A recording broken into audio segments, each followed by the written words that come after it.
You know that feeling when you're deep into a Claude session and then all of a sudden, wham, you hit that limit and it just stops working. It tells you to start a new conversation. It tells you to compact the conversation. Sometimes it just times out and stops working altogether.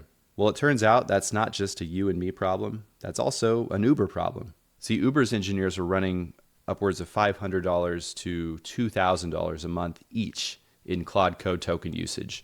And the company burned through its entire 2026 AI budget in just 4 months this year.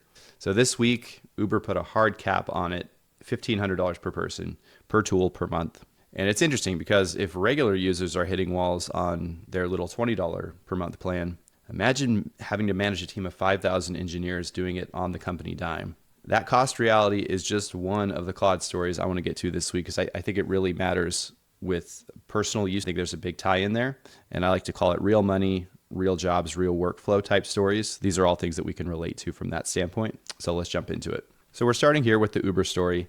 And like I said, they set a $1,500 monthly spending limit per employee per AI coding tool. And that's going to apply to Claude Code and Cursor specifically. So that's not to say engineers can't use multiple tools. They can, but the caps are tracked independently.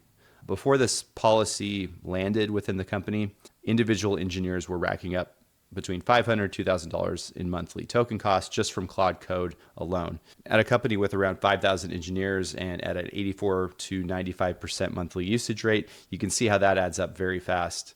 And it blew out their budget entirely. And Uber's not the only ones doing this. Microsoft also separately began winding down internal Claude Code access for one of its major engineering divisions, trying to steer engineers towards the whole GitHub Copilot instead. And the deadline for this is June 30th on Microsoft's end.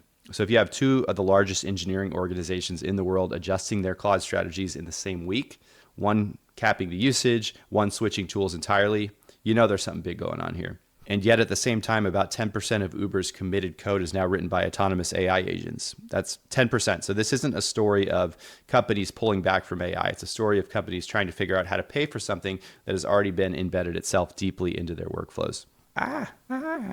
Okay, that should be... Now, Claude continues to jump into all sorts of areas of business and science. Anthropic published a white paper this week from their in-house chemist David Camber comparing Claude directly against ChemDraw and a tool called Renova, hope I'm saying that right, on NMR prediction. Now, this was a benchmark test. The benchmark was run on 20 novel compounds pulled from preprints published after the model's training cutoff, specifically to avoid data leakage. They tested 3 Claude models, Opus 4.7, Opus 4.6, and Sonnet 4.6. On hydrogen prediction, Opus 4.7 hit an average error of plus minus 0.079 ppm, and the acceptable window chemists use is 0.20 ppm. So Opus 4.7 came in under half that tolerance. And then on carbon prediction, Opus 4.7 and Renova were essentially tied. The bigger deal of all this is that Claude was also tested on the reverse task. So starting from an experimental spectrum and proposing a molecular structure. ChemDraw and Renova can't do that at all, basically. So they only go in one direction, and Claude's able to go both ways. I'm not a science person, but that's a big deal. And it's not to say that they're replacing chemists. That's not going to happen. But it is plugging a gap that these existing software tools had always left open, more or less. Now, there's a Bloomberg article here that I didn't feel like paying for. But in it, there's a credit rating agency called Fitch Ratings Report, and they concluded that financial advisory services are among the most likely sectors to be exposed to AI institution. And the specific language they used was advice-based services could be fully SaaS solutions if customers build trust in non-human AI agents. And they pointed out that AI can already handle portfolio construction, rebalancing, tax loss harvesting, and model portfolios at low cost. And I've been seeing a lot of content on YouTube and other places of people setting up these financial advisor bots and these stock traders. And I think there's a lot of room for improvement there. I don't know that I'd necessarily hand over the keys to the kingdom to a Claude created bot at this point, but that might not be too far off. Now, the nuance in this Fitch report is they're not saying that, oh, this is going to happen tomorrow, that financial advisors will be on the streets looking for scraps of bread. They're explicitly saying this isn't a near-term credit risk for the largely publicly traded wealth firms like Schwab or Raymond James, because those firms have scale, they have diversified revenue and established client relationships. But for a solo financial planner or a small RA doing mostly, let's say, commodity level portfolio management, the math starts to look a little more uncomfortable. Now, another story here from Anthropic's website. They announced 2 new additions to the Claude Partner Network. Now, if you remember, this launched back in March. And these additions now are called the Services Track and a Partner Hub. Now, the Services Track is a 3-tier certification system designed for consulting firms. And it's meant to help enterprises deploy Claude overall.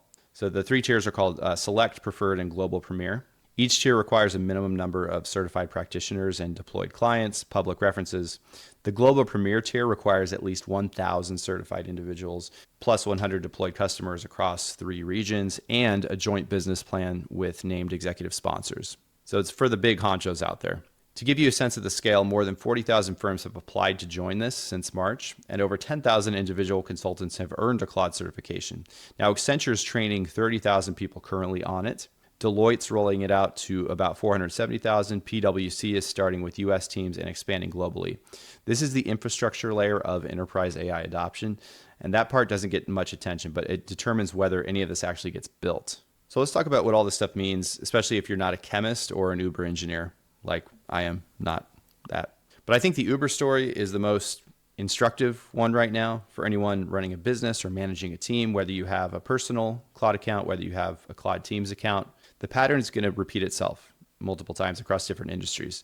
AI tools get adopted quickly because they're genuinely useful, but then usage scales faster than budget projections. And then finance teams arrive. And so Uber's $1,500 cap isn't a sign that the tools don't work. It's actually a sign of the opposite. The tools are working so well, and there's so much reliance on these tools now that we're hitting our limits much, much faster. And so if you're deploying AI tools in your organization, you haven't had the budget governance conversation yet, you're going to have to do that pretty soon. And this is exactly the kind of shift that should make anyone thinking about their digital presence, whether that's using AI to help them build a website or improve their search visibility or show up more common in AI results, in AEO results, GEO results. This is the kind of thing that should make you stop and pay attention, because the rules are changing, and the businesses that understand how AI costs can be mitigated and maxed out, but in a responsible way, those are the businesses that are going to succeed. So like always, I hope you like this content. Leave a like, subscribe if you want to see more. We're going to release more content like this on a regular basis, explaining some of the AI and SEO related news that is out there for the day and for the week. So hope you guys have a great weekend, and we'll see you next time.